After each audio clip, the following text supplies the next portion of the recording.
Welcome to Spectrum IS Academy. This is Baira Sivabothuraju, Guntur. పోటీ పరీక్షల్లో విజయం సాధించాలి, పోటీ పరీక్షల్లో ప్రభుత్వ ఉద్యోగాన్ని పొందాలి అంటే ముఖ్యంగా కూడా మనం ఆ యొక్క సిలబస్ వివరాలు అనేవి మనం తెలుసుకోవాలి. ఫస్ట్ ఆ సిలబస్ కాపీ మన దగ్గర పెట్టుకొని నిరంతరం ఆ సిలబస్లో ఉన్నటువంటి అంశాలను పరిశీలిస్తూ టెక్స్ట్ బుక్స్ యొక్క ప్రిపరేషన్ చేయవలసిన ఆవశ్యకత. గ్రూప్ 2 మనకి అక్టోబర్ 15 రిలీజ్ అయ్యేటువంటి గ్రూప్ 2లో ఉండేటువంటి ప్రిలిమినరీ ఎగ్జామినేషన్ సిలబస్ ఒకసారి మనం పరిశీలించినట్లయితే ఎన్ని భాగాలుగా ఉంది, ఏ సబ్జెక్టులు ఉన్నాయి, ఇది ఎవరు ప్రిపేర్ కావచ్చు అని చూసినట్లయితే ఇది వచ్చేసి మొత్తం 5 భాగాలుగా విభజించారు. ఒక్కొక్క భాగము 30 క్వశ్చన్స్ 30 మార్కులు చొప్పున మొత్తం వచ్చేసి 5 × 30 150 మార్కులకి ఈ ప్రిలిమినరీ ఎగ్జామినేషన్ ఉంది. ఈ ప్రిలిమినరీ మార్కులు అనేవి మెయిన్స్లో ఎట్టి పరిస్థితుల్లో కలపరు.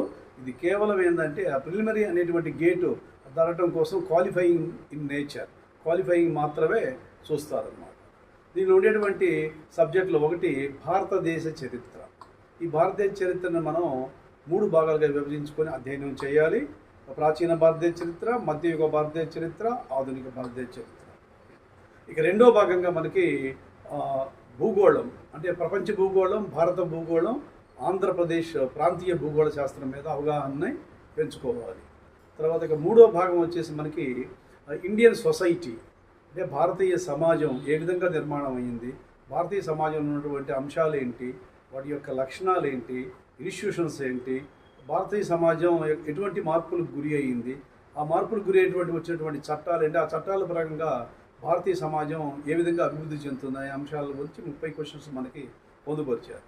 ఇక నాలుగవ భాగం చూసినట్లయితే మనకి రీజనింగ్ అండ్ అర్థమెటిక్ ఎబిలిటీస్. ఇవి అందరూ ఎవరైనా చేయడానికి అనుకూలంగా ఉంటాయి, మంచి స్కోరింగ్ సబ్జెక్టు. ఇంకా 5వ భాగాన్ని తీసుకున్నట్లయితే మనకి అంతర్జాతీయ, జాతీయ, ప్రాంతీయ, వర్తమాన అంశాలని చెప్పేసి అంటాం. దాన్నే మనం ఏంటంటే కరెంట్ అఫైర్స్గా చెప్తాం.